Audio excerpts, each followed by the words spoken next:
In this video, I'll show you how to utilize the NUAGE Master unit for editing. Once you get used to all this functionality, you'll become lightning fast and barely touch the mouse while editing. While editing on the NUAGE Master, I mainly use the jog wheel. First, I locate to the position in the timeline where I wish to edit. Then I need to select a track to work on. I can use the up and down arrow keys here to move the track selection up and down in the project window. I can also use the jog wheel to do this same thing by holding down the Alt key and Select key and moving up and down. This way you can move much quicker. Also, I can use the numeric pad to go directly to the numbered track. Just make sure you're in parameter mode and simply enter the number of the track you wish to go to. The project window will jump to that track and you'll have that selection. So let's go back to track 16. I can also make additional selections by first entering the first track, then pressing the period key and entering additional tracks. Once I have a track selected that I wish to edit, I can zoom in both horizontally and vertically using the jog wheel. If I press and hold the zoom key and turn the jog wheel, we'll zoom in horizontally. If I want to lock the zooming function in, I just press the zoom key once quickly, and now I can zoom in and out freely. In order to zoom in vertically, hold the Alt key and zoom key together while adjusting the jog wheel, and we'll zoom in vertically to that track. I can also use the quick zoom key to zoom in horizontally a few steps very quickly, and then back out again. This makes it really easy to zero in on a place to edit. Next, I need to select some events or a range to edit. Now, it's important to understand that there are two editing modes in NUAGE. One is object selection and one is range selection. In object selection mode, we can select individual events themselves and edit them with the jog wheel. In range select mode, we select portions of events or portions of the timeline to edit. So, since I want to use object selection mode, I'll stay in that mode. I need to select an event now to edit. And the way I can do that is by using the Select key and the jog wheel to select events that are underneath the cursor. If I hold down the Select key, whatever event is underneath the cursor will be selected. If I want to select multiple events, even across multiple tracks, I can simply select several tracks and then press and hold the Select key and move the cursor across to select all the events in a row. Also, we have the Auto Select feature, whereby any event that's underneath the cursor will automatically become selected without having to use the Select key. So as I move the cursor across these three tracks, whatever event happens to be under the cursor at that time becomes selected. As soon as I move the cursor off those events, they are no longer selected. Once I have an event selected, the most common editing functions are right beneath the Select mode keys: cut, copy, and paste.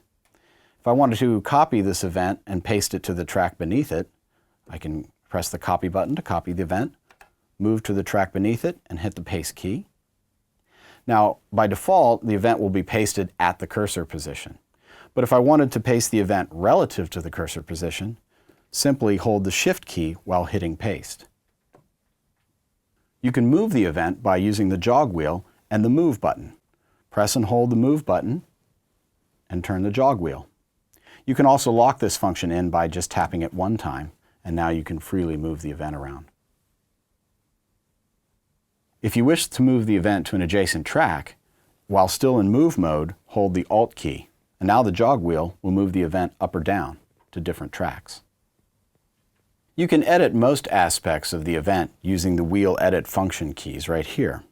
For example, I can trim the head or the tail, adjust the fade in or the fade out, even adjust the clip volume.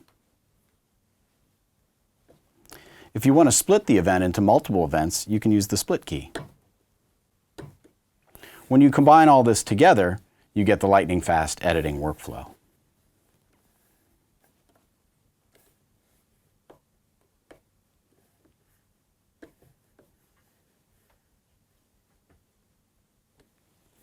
You can also use the encoders beneath the touchscreen to edit events in a similar fashion.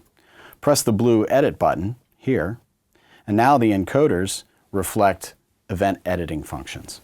We have the Start key, which trims the beginning, and the End key, which trims the end. The Offset button adjusts the audio within the event.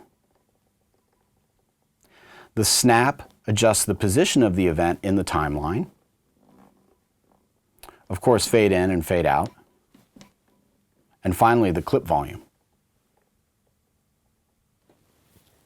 If you have multiple events selected even across multiple tracks, you can use the encoders to edit all the events simultaneously.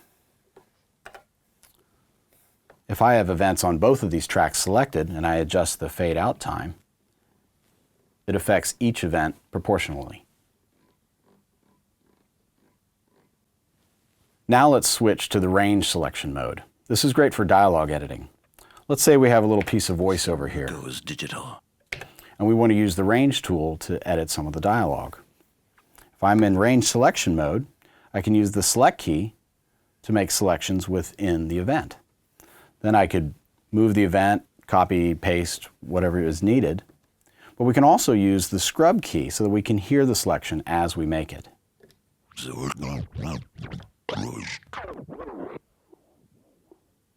And then go ahead and make the edit. There are also functions on the touchscreen for editing, and this can come in handy for range editing. Let's just say we wanted to cut the time out of this. We can do it with one touch right there. Or maybe crop the range. All of those buttons on the touchscreen are programmable to functions that you use. Additionally, if we switch to the user assignable keys, we have access to batch processing and offline processing of plugins for events that are selected. For example, I can call up the post filter with some settings right there with one touch.